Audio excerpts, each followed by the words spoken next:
Hi, and welcome to Tim's Old School Perspectives.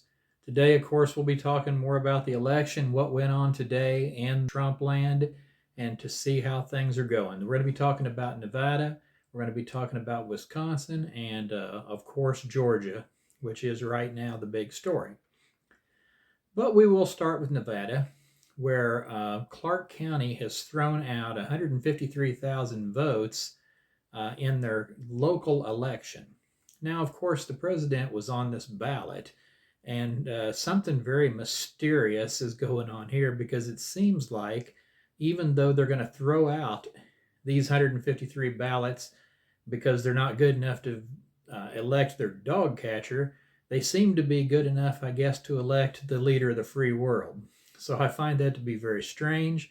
But as it stands right now, as far as I can tell, those 153,000 ballots are good for the presidential election, just not for their local election. So I could see that possibly changing. There's a lot of reaction from the Republican camp, of course, in Nevada relating to this. So let's take a look at what their official had to say. I have never seen the types of voter irregularity we have seen in Clark County. The zeal to push reckless, unsolicited mail-in voting resulted in 50% of ballots coming through the mail and a tenfold increase in mail ballots in Clark County. Illegal ballots never should have been mailed, and they never should have ended up in the...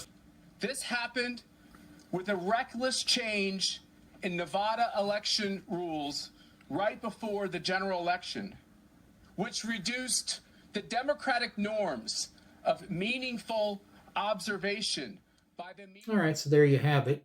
That's what's going on in Nevada. They themselves will admit that it's probably the most corrupt election they've probably ever seen in their life. They're going to throw out a huge amount of ballots over there, but not necessarily for the presidential election.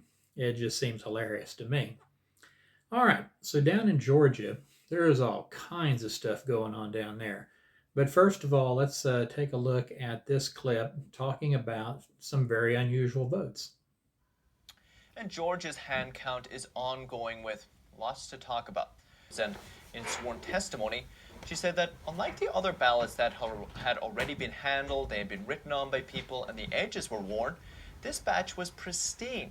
She said there were no markings on the ballots to show where they come from or where they had been processed. She said they really stood out to her. She said she noticed that the markings for the candidates on the ballots were unusually uniform, perhaps even marked with a ballot marking device. And again, she said 98% of these were marked for Biden. The sworn affidavit is part of a lawsuit against Georgia's Secretary of State. He denies any evidence of widespread voter fraud in Georgia. Now, as if that's not enough, there is a lot going on in Georgia. First, we had the Floyd County and their 2,600 plus, and then we had the Fayette County and their 2,700 plus, and then we had Walton County and their 200 or 300 votes, and now there's DeKalb, which is very, very hard to understand what's going on there. Apparently, they have a situation where there's been a huge overcount for Biden, maybe 9,000 votes or something like that. And you'll see it in the clip. And they are not making it clear whether these votes are counted, not counted, if they'll be reduced from the total. So that remains a mystery and a story to follow. Something to know about Georgia is supposedly their recount's going to be over tonight or at midnight. And so we'll see about that. I can't imagine that it would be with the kind of irregularities that they have. It's hard to imagine that they could possibly call this a day and just say, well, yeah, looks good enough. We're only off by 10,000 votes or so. And so it seems like that something's going to have to give there. And we'll see how that story plays out. Taking a look at how these new ballots have changed Georgia's numbers. Trump had a net gain of 800 votes in Floyd County, 449 in Fayette County, and 176 from Walton County. So that's around 1,400 votes Trump gained from all three counties.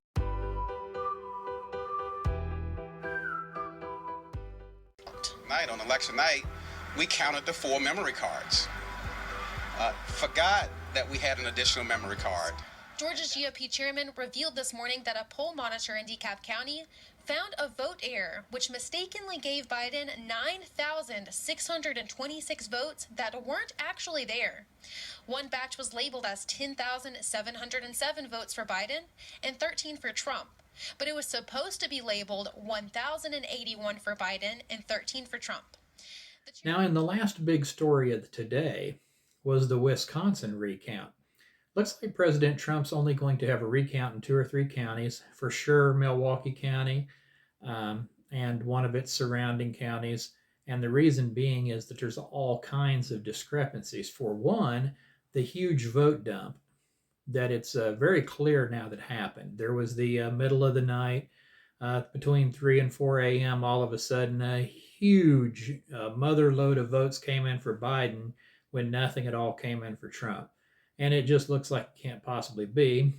And of course, you can see it on the little graph that I have that took straight off of Donald Trump's tweet himself.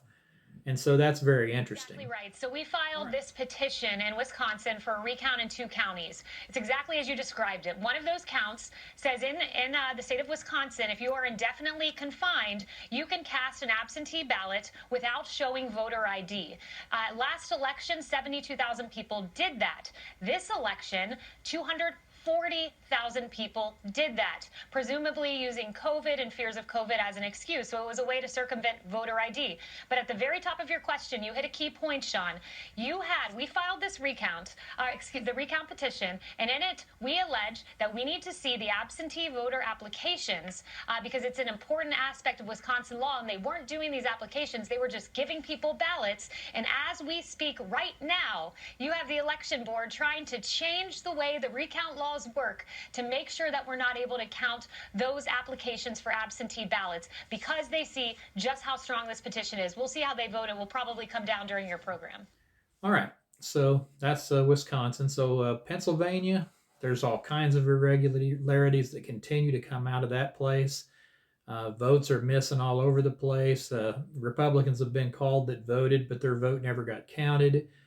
Or they would show up to the polls and the people would tell them, oh, you've already voted by mail. Well, the fact of the matter is their name was used to vote by someone else that wanted to vote for Biden. So Pennsylvania shenanigans still going. Of course, Michigan, it's the same thing. That was just an incredible story that happened with that board up in Detroit, Wayne County. That was a stunning development of threats, of doxing, things of that nature. I would think that a court would find this to be extremely irregular, but we'll see how that goes. All right, so that's pretty much a wrap for today and the goings-on that's happened to this point. We should have answers on Georgia very soon, or at least some kind of an answer that might not be the final answer. So you guys have a great day. Peace out.